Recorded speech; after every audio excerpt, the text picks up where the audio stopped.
Сайн байцгаана үзэгчдээ. Хятад энэ 7 хоног төвтрүүлгийн ээлжид дугаар хүрэхэд бэлэн боллоо.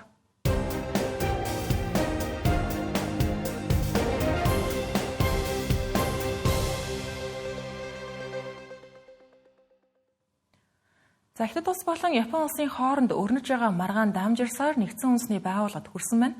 Өнгөрсөн 7 хоногийн баасан гарагт Бээжингээс Япон улсын ерөнхий сайд Такаичи Санаягийн Тайваны талаарх мэдээллийн эсрэг байр сууриа нэгдсэн үндэсний байгууллагад албан ёсоор хүргүүлсэн байна. Тодорхойлох юм бол Хятадын нэгдсэн үндэсний байгууллага дахь байнгын төлөөлөгч Фүүцэн нэгдсэн үндэсний байгууллагын ерөнхий нарийн бичгийн дарга Антонио Гутеррешт илгээсэн загталдаа хэрвээ Япон Тайваны хоолойн асуудалд зэвсэгтэйгээр оролцож эхлэх юм бол энэ нь халдлага болно гэж үзэхээ хэлсэн байна. Тайваны асуудлаар Япон Хятад хоёр улсын дипломат маргаан нэгдсэн үндэсний байгууллагын төвшөнд урьд өмнө байгаагүй хурц хэлбэрээр илэрч даамжиж байна. Нэгдсэн үндэсний байгууллага дахь Япон улсын элч Казуюки Ямасаки Хятад улсаас нэгдсэн үндэсний байгууллагад илгээсэн Япон Тайваны хоолойн асуудлаар зэвсэгт хүчнээ дайжлахаар сүрдүүлсэн гэх агуулгатай загтлыг баримт нотлогоогүй үндэслэлгүй хэмээн эрс ницааж байна. Тэрээр Японы батлан хамгаалах бодлого зөвхөн өөрийгөө хамгаалах зарчим дээр тулгуурладаг, инх тайвныг эрхэмлдэг гэдгийг онцлон хэлжээ. Мөн Хятад улс Японы өөрийгөө хамгаалах эрхийг буруу тайлбарлаж байгаа ба ямар ч халдлага хийгдээгүй нөхцөлд Япон улс товтлогоо хийх боломжгүй гэдгийг хэлжээ. Уг маргаан энэ сарын ихэр Япон улсын ерөнхий сайдаар дөнгөж томилогдоод байгаа Такаичи Саная парламентын байнгын орооны хурлын асуулт хариултын үеэр Хятад Тайванд товтлолвол Япон цэргийн хариу арга хэмжээ авах нөхцөл үүсэж магадгүй талаар хэлснээр эхэлсэн юм а. Энэ нь Япон улсын өмнөх ерөнхий сайд нарын хэлдэг байсан ердийн санаа зовниж байна гэсэн хэвшмэл мэдэгдлээс нилээд олон алхам цаашилсан бодиттой хариу арга хэмжээний тухай анх удаа дурдсан явдал байсан юм. Энэхүү мэдэгдлийн дараа Хятадын эрх баригчид эсэргүүцлээ илэрхийлж Такаичиг мэдэгдлээ буцаан авахыг шаардсан.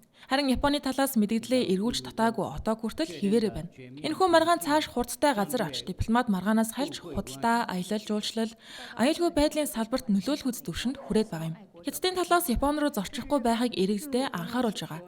Хятадын 3 том агаарын тээвэрлэгч Япон чиглэлийн нислэгийн буцаалд өөрчлөлтийг үнэгүй хийхээ аль хэдийн зарласан. Энэ нь жил бүр олон сая жуулчин Хятадаас авдаг Японы аялал жуулчлалын салбарт хүчтэй цохил болох нь мэдээж юм.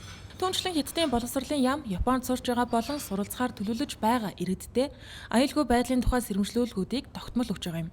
Үүнээр нэмээд Хятадын талаас Японы 2 том киноны нээлтийг дүр зогсоож Япон улсын далайн бүтээгдэхүүний импортыг хориглоод байгаа. Мөн энэ 7 хоногт болох байсан Япон, Солонгос, Хятад 3 талд соёлын сайд нарын уулзалтыг Хятадын талаас хойшлуулад байгаа юм.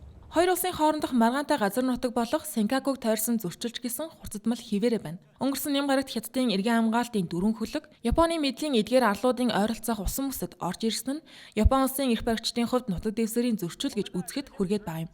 Талуудын хоорондох яриа хэлэлцээр энэ тухайд 11-р сарын 18-нд хоёр тал Бээжинд уулзсан боловч үр дүнд хүрсэнгүй.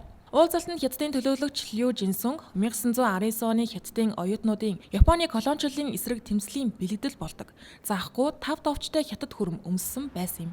Уулзалтын дараах зургууд дээр тэрээр халаасандаа гараа хийсэн байдалтай байсан нь дипломат ёсонд нийцсэнгүй гэх шүмжлэлийг дагуулж байгаа юм. Хятад Японы харилцаа түүхээсээ л хурцдмал байсаар ирсэн. Ялангуяа 19-р зууны төгсгөлөөс 20-р зууны дунд үе хүртэл Японы Хятадын нутагт хийсэн дайн түрэмгийлэл аль улсад нь ихээхэн хохирол авчирсан байдаг. Харин Тайваны асуудлын тухайд 1972 он хүртэл Япон Тайваныг Хятад гэж хүлээн зөвшөөрч ирсэн ч үүний дараа бүгд найрамдах Хятад ард улсыг албан ёсоор хүлээн зөвшөөрч нэг Хятадын зарчмыг хүндэтгэхээ илэрхийлсэн байдаг. Америкийн нэгдсэн улсын ерөнхийлөгч Дональд Трамп Хятадын дарга Ши Жинпин нар хоорондоо утсаар ярьж хэд хэдэн стратегийн асуудлыг хэлэлцсэн дотор Тайваны асуудал, мөн Тайваны асуудлаар Япон улсын эрх баригчтай үүссэн маргааны талаар хэлэлцсэн байна. Та Шинхуа агентлагийн мэдээлж байгаагаар энэхүү утасны ярианы үеэр Ши Жинпин Дональд Трампд хандан нэг Хятад бодлогыг хүндэтгсэн хിവэрэ байхыг хүссэн гэлээ. Хятад улсын дарга Ши Жинпин Тайваныг Хятадтай буцаан итгэх нь дэлхийн 2 дугаар дайны дараах олон улсын хэв журмыг сахиулахад чухал байр суурьтай зүйл гэдгийг хэлж байна. Япон улсын ерөнхий сайд Такаичи Санаягийн сүүлийн үеийн Тайваны асуудал дээрх Япон улсын байр суурийг болон уг асуудал дээр Хятадын засгийн газрын зүгээс үүнд баримталж байгаа байр суурийг Ши Жинпин онцлон дурдж Америкийн нэгдсэн улсыг Хятадын эрх ашигыг хүндэтгэхийг Дональд Трампаас хүсжээ. Ши Жинпин болон Дональд Трамп нарын хооронд хийгдсэн энэхүү дуудлага удахгүй болохоор тохиролцсон айлчлалын өмнө хоёр улсын хамтын ажиллагаа харилцаа илт сайжирч байгааг илтгэж байна. Тодорхойлбол Дональд Трамп Ши Жинпиний урилгыг хүлээн авч эх оны 4-р сард Бээжин хотноо айлчлахаар болсон бол хариуд нь Ши Жинпин эх жил Америк нэгдсэн улсад төрийн ажил хийх тухайга ярилцжээ. Хоёр улсын харилцаа холбоо сайжирч байгаа нь өнгөрөх 10-р сард Өмнөд Солонгос улсад болсон уулзалтын дараа хоёр талаас тарифын маргааныг намжаахаар тохиролцсноос харагдана. Тухайн үед Дональд Трамп тарифыг 10%-аар бууруулснаа зарласан бол Хятад улс хариуд нь Америк нэгдсэн улсаас авах шар буурцгийн худалдан авалтаас сэргээж ашигт балтамлын экспортын хязгаарлалтыг түр зогсооно хэмээн амласан юм. Түүнчлэн Ши Жинпин Дональд Трампад харилцан ашигтай байхын тулд хоёр улс хоорондоо зөрчил маргааны оронд санал нэгдэж хамтдаа нэг шийдвэрт хүрдэг байх хэрэгтэй хэмээн уриалсан байдаг. Энэхүү уулзалтаас хойш хоёр улсын харилцаа холбоо харьцангуй доктортой эерэг уур амьсгалтай болсон гэж олон улсын шинжээчид дүгнэж байгаа.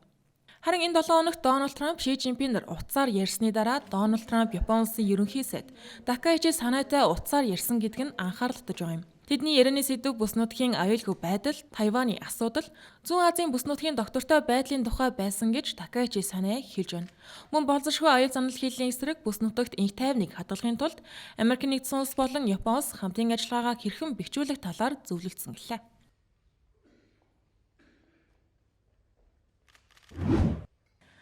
Хятад Японы зөвчлөлийн хамгийн санаа зовоосон мөн бодитоор илэрч байгаа үр дагавар хоёр орны худалдаа 8 аялал жуулчлалын салбарт бий болж байгаа ганц хохирол гэдэг нь бол мэдээж.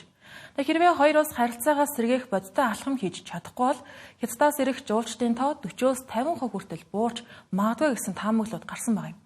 Энэ Японы хамгийн том жуулчдын их усүрийн нэг огцом хумигдана гэсэн. Дэлгэрэнгүй мэдээллийг CGTN агентлагийн сурвалжлагч Юян танилцууллаа. Хятадын эрх баригчдын Япон руу зорчихгүй байх зөвлөмж гаргасны дараахан ердөө 3 хоногийн дотор 500 мянга гаруй тийз Япон чиглэл буцаагджээ. Хятадын 20 гаруй нислэгийн компаниуд тэр дундаа хамгийн том 3 компани болох China Southern, China Eastern, Air China 11-р сарын 15-наас 12-р сарын 31-нд Япон руу зорихоор тийз авсан завшигчдод үн төлбөргүй буцаалт өөрчлөлт хийх боломжийг олгож байна. 500 мянган тээз цуцлагдсан хоёр зүйл илэрхийлж байна. Нэгдүгürt Маккензигийн тайланд дурдсанаар аюулгүй байдал нь гадаадад зорчих хятад жуулчдын хамгийн том санаа зовнил болжээ. Нөгөө талаар энэ цуцлалт нь хятадын хэрэглэгчид тодорхой бус нөхцөлд мөнгөө зарлахдахыг хүсэхгүй байгааг харуулж байна. Дотоодын зарим агаарын тээвэрлэгчид Япон руу хийх нислэгээ түр цуцалж, нислэгийн өвчин чадлаа эрэлт өндөртэй улс хотуудад шилжүүлж эхэлсэн байна.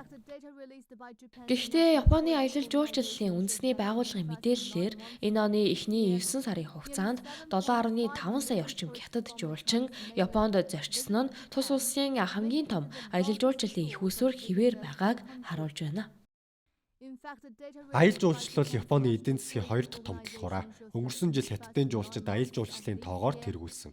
Тиймээс Дисний өргөн хүрээний цуслалт Японы аялал жуулчлалд мэдээж нөлөөлнө. Мөн зорчигч тээврийн онгоц ачаа тээвэрлэх үүрэгтэй тул энэ нь Японы нийлэлтийн сүлжээнд төлөвлөнө. Япон руу явхаар төлөвлөж байсан зарим жуулчид зүүн өмнөд Азийн орнуудыг сонгож, бусад нь өмнөд Хятадын Хайнан, баруун өмнөд бүсийн Юнан зэрэг дотоодын чиглэлд аяллаа шилжүүлсэн байна.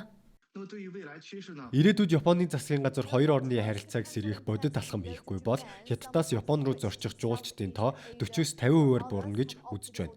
Дунд болон урт хугацаанд нислэгийн хүчин чадал эрэлт өндөртэй бүс рүү дахин хуваарлагдана. Эрсдэл өндөр бүсэд хөрөнгө оруулалт тогтож үлдэхгүй. Хятадын агаарын тээвэрлэгчид онгоцоо газар дээр зогсоохыг зөвшөөрөхгүй тул илүү олон нислэг зүүн өмнөд Аз болон бүс ба замын орнуудад чиглэж магадгүй. Хятадын кино импортлогч түгээн дэлгэрүүлэгч компаниуд мөн хэд хэдэн Японы киноны нээлтийг хойшлуулахар шийдсэн байна.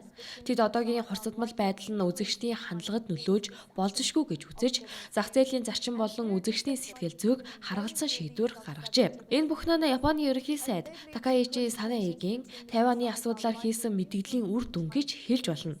Үүнийг Хятадын эрх баригчид Хятадын дотоод хэрэгт чиглэсэн өдөө атгасан шинжтэй хэрэг гэж үзэж байна. Дашрамт дурдахад Хятадын гадаад хэргийн яамнаас 20 бүлгийн дээд хэмжээний уулзалтын үеэр Хятадын ерөнхий сайд Ли Цян Такаичи Санаитай уулзахаас татгалзжээ. Юян Бээжингээс мэдээллээ. Хятад улсын эрх баригчид нээлттэй худалдаа хөрөнгө оруулалтын боломжийг дэмжиж ажиллана гэдгийг одоо дараа хэлж байгаа. Нөгөөний хэрэгжилтийг Хятадын худалдааны яамны сүүлийн үеийн тоо баримтаас харвал 2025 оны эхний 10 сард Хятадын гадагш чиглэсэн шууд хөрөнгө оруулалт 1,3 тэрбум юанд хүрсэн байна. Хятад улсын гадаад хөрөнгө оруулалт 2025 онд өсөлтөө хадгалж байна. Хятадын гадаад худалдааны яамны мэдээлснээр 2025 оны эхний 10 сарын хугацаанд тус улсын гадаад шууд хөрөнгө оруулалт 103 их найд юанд хүрсэн байгаа нь өнгөрсөн оны мөн үеийнхээс 7% өссөн үзүүлэлт болжээ. Ингэхдээ дотоодын хөрөнгө оруулагчид нь 152 улс бүс нутагт 9553 гадаад компанид нийтдээ 872.6 тэрбум юанийн санхүүгийн бус шууд хөрөнгө оруулалт хийсэн байгаа нь 6% өсөлт харуулсан хэрэг болсон байна. Мөн бүс ба зам санаачлагын дагуу хөрөнгө оруулалт мэдэгдэхүйц өсжээ. Энэ оны эхний 10 сард бүс ба зам санаачлагад нэгдсэн орнуудад хийсэн хөрөнгө оруулалт нь 234 тэрбум юанд хүрч 22.3% өссөн байна. Гадаад төслүүдийн гэрээ байгуулч гэсэн нэмэгдэж шинэ гэрээний нийт дүн 1.3 их найд юан болж 24.4% өсөлтийг харуулжээ. Ингэхдээ гүйцэтгэлээс олсон орлого 804 тэрбум юан буюу 9.4% өсөлт харуулсан байна. Түүнчлэн Хятад улсын хэмжээнд дотооддоо эрчим хүчний томоохон төслүүдэд чиглэсэн хөрөнгө оруулалтууд хурдтай нэмэгджээ. Үндэсний эрчим хүчний газрын мэдээлснээр 2025 оны эхний 8 сард Хятадын эрчим хүчний гол төслүүдэд хийсэн хөрөнгө оруулалт нь 197 их найд юанд хүрч өнгөрсөн оныхоос 18.2% нэмэгдсэн байна. Ингэхдээ Шандун, Жансу, Гуандун, Шинжаан, Юньян, Өвөр Монголд эрчим хүчний хөрөнгө оруулалт нь тус бүр 100 тэрбум юанийн босгыг давсан байна. Үүн дотор салхин эрчим хүчний хөрөнгө оруулалт 40%-аас дээш, нарны эрчим хүчний төслүүдийн хөрөнгө оруулалт 17.5%-аар өссөн байгаа юм. Харин Шинжаан, Гуандун, Юньян, Шандун, Өвөр Монголд шинэ төрлийн захиргаан хадгалах төслүүдийн хөрөнгө оруулалт 100%-аас дээш өсжээ.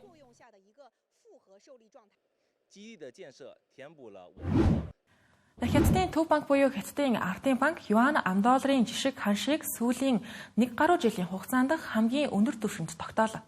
Энэ 2024 оны 10 дугаар сараас хойш хамгийн өндөр үзүүлэлт буюу 707-д хүрсэн байна.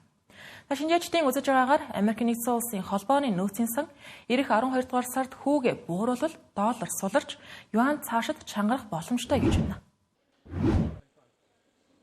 11-р сарын 26-ны байдлаар офшор зах зээлд юан 0.34% өсөж 707-д хүрсэн байгаа нь өнгөрсөн жилийн дээд үзүүлэлт юм а. Economist Intelligence Unit-ийн судлаачдын хэлж байгаагаар юаны сүүлийн өдрүүдийн хөдөлгөөнийг ажиглан долларын давмгайлал хүчтэй хэвээрээ байгаагаас үл хамааран юан өсөж евро йенийг холд авсан байгаа нь геополитикийн хүчин зүйлсийн нөлөөг илтгэж байгаа гэж дүгнжээ.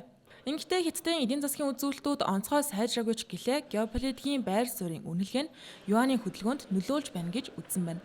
Одоогоос 10 жилийн өмнө Тайваны хоолойн талаарх ямар ч мэдэгдэл юаныг унахад хүргэдэг байсан юм. Харин одоо судлаачдын хэлж байгаагаар Хятадын хатуу байр суурийг арилжаачид эерэг хүчин зүйл гэж үзэж байгаа гэлээ. Мөн Хятад улс нь ойрын 5 жил санхүүгийн томоохон гүрэн улс болохыг зорж байгаа тул юаны байр суурь ааж ууж гэсэн доктортой бэхжиж байгаа нь Хятадын эдийн засагт чухал ач холбогдолтой байх юм а. Цаашдын нөхцөл байдлын тухайд Америк нэгдсэн улсын холбооны нөөцийн сан ирэх 12 дугаар сард бодлогын хүүгээ бууруулбал юан аажмаар гэхдээ доктортой өсөх боломжтой гэж таамаглаж байна. Холбооны нөөцийн сангийн удирдлагуудын уулзалт 12 дугаар сарын 9-өөс 10-ны хооронд болох ба шинжээчид холбооны нөөцийн санг бодлогын хүүгээ 0.25 пунктээр бууруулах магадлалтай гэсэн таамаглалыг дэвшүүлээд байна.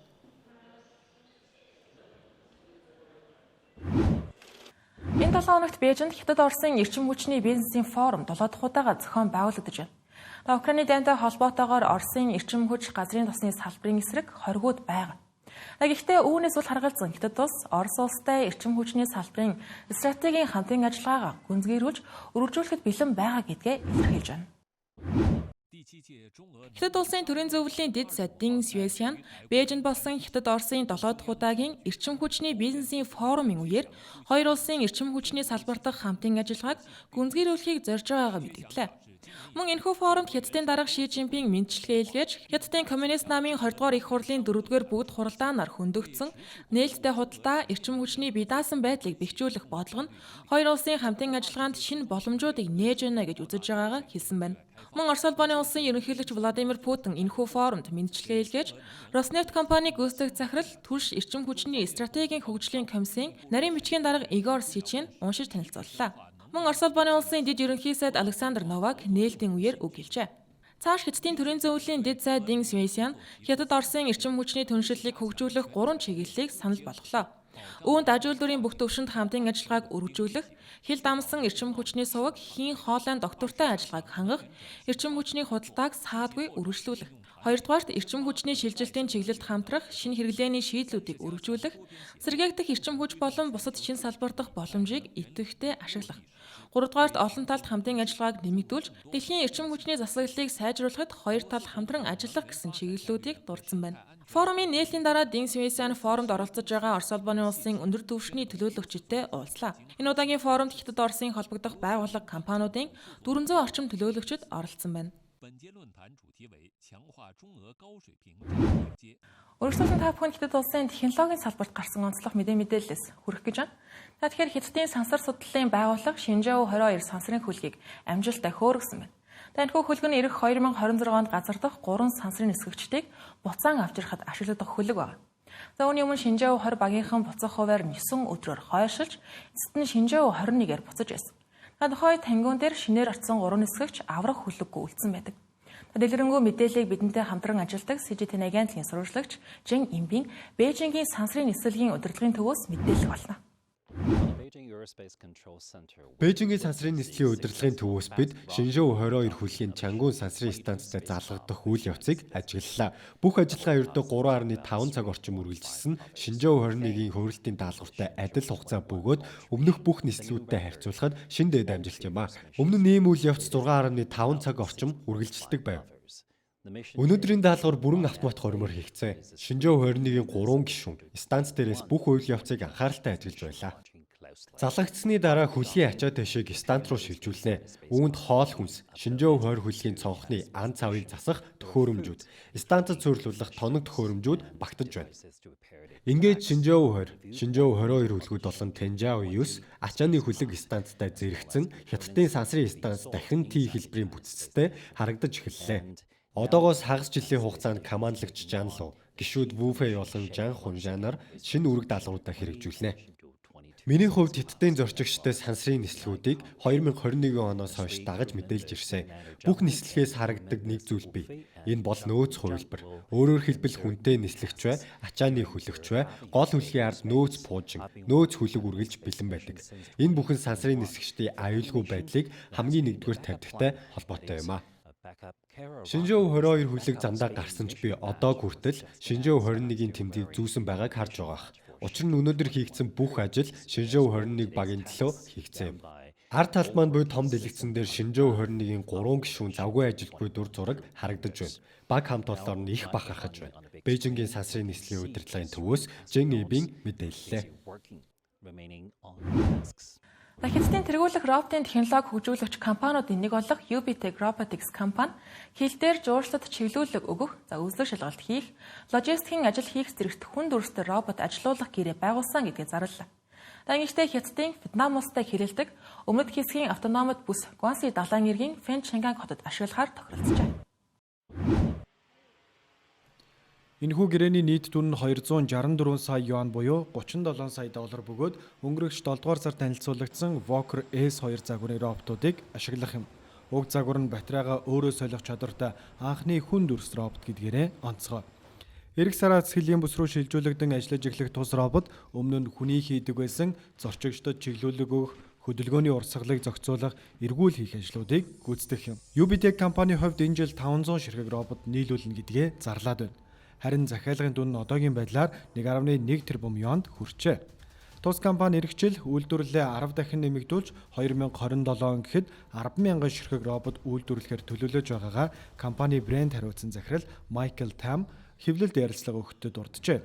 Үүнээс гадна Хонконгийн зах зээлээс тус компани 400 сая орчим долларын хөрөнгө оруулалт босгохоор төлөвлөж байна.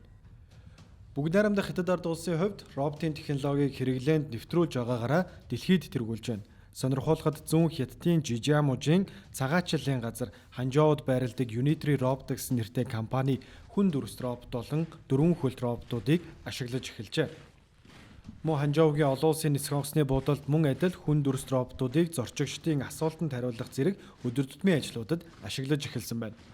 Бүгд найрамдахтад ард улсын үйлдвэрлэл мэдээллийн технологийн яамнаас гаргасан хамгийн сүүлийн үеийн мэдээлэлээс харахад 2025 оны 1-ээс 9-р сарын хооронд нийтдээ 595 мянган ширхэг аж үйлдвэрийн роботыг суурилуулж 15.3 сая ширхэг үйлчилгээний робот үйлдвэрлэсэн нь өмнөх бүтэн жилийн дүнгээ давсан үзүүлэлт болжээ. Өнгөрсөн онд гэхэд бүгд найрамдах хятад ард улсад 300 мянган робот үйлдвэрт шинээр суурилуулагдаж рекорд тогтоосон. Үүнээс гадна хятадын харанхуй үйлдвэр гэж алдаршсан нэг ч хүний оролцоогүй бүрэн автомат үйлдвэрүүд эргэжлээс ашиглалтанд орох гэж байна. Харин хятадын дараа 45500 робот шинээр суурилуулагдсанаар Япон 2 дугаарт бичигдэж байгаа бол Америк нэгдсэн улсын хувьд 34200 роботыг суурилуулжээ.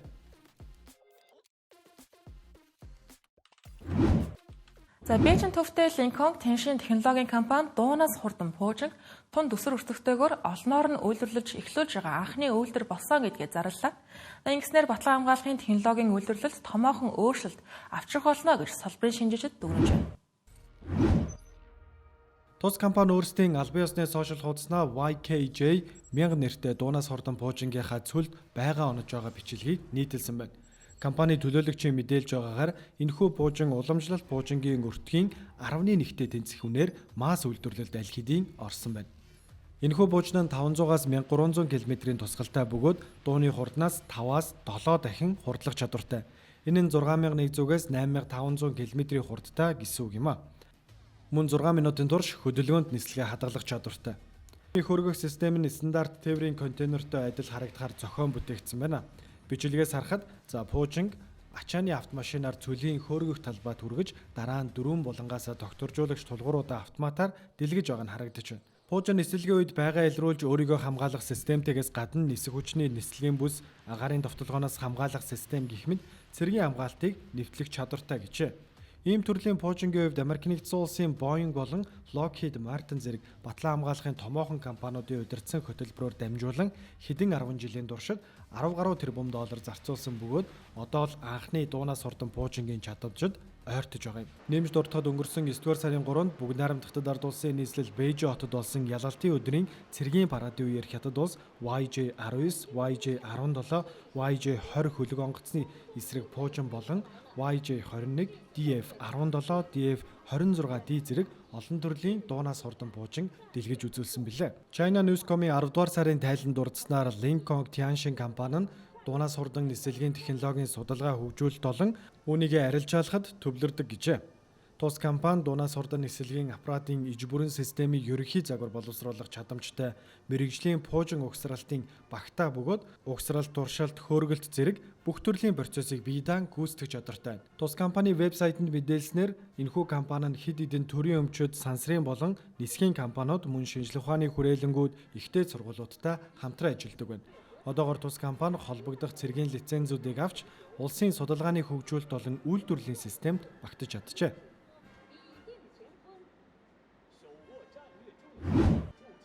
Та бүхэн Хятадын 7 хоногт нэвтрүүлгийн ээлжид дугаарыг хүлээн авч үзлээ. За өнгөрсөн 7 хоногийн хувьд ерөнхийдөө Хятад болон Япон улсын хоорондох Тайваны асуудал арах маргаан хурцдсан хിവэр байна. За мөн би та бүхэнд бизнес, эдийн засаг, технологийн салбарт нь гарсан онцлог мэдээллүүдээс таймлан хүргэсэн байгаа. Эх 7 хоногийн энэ өдөр ээлжид дугаараараа иргэн уулзгалаа.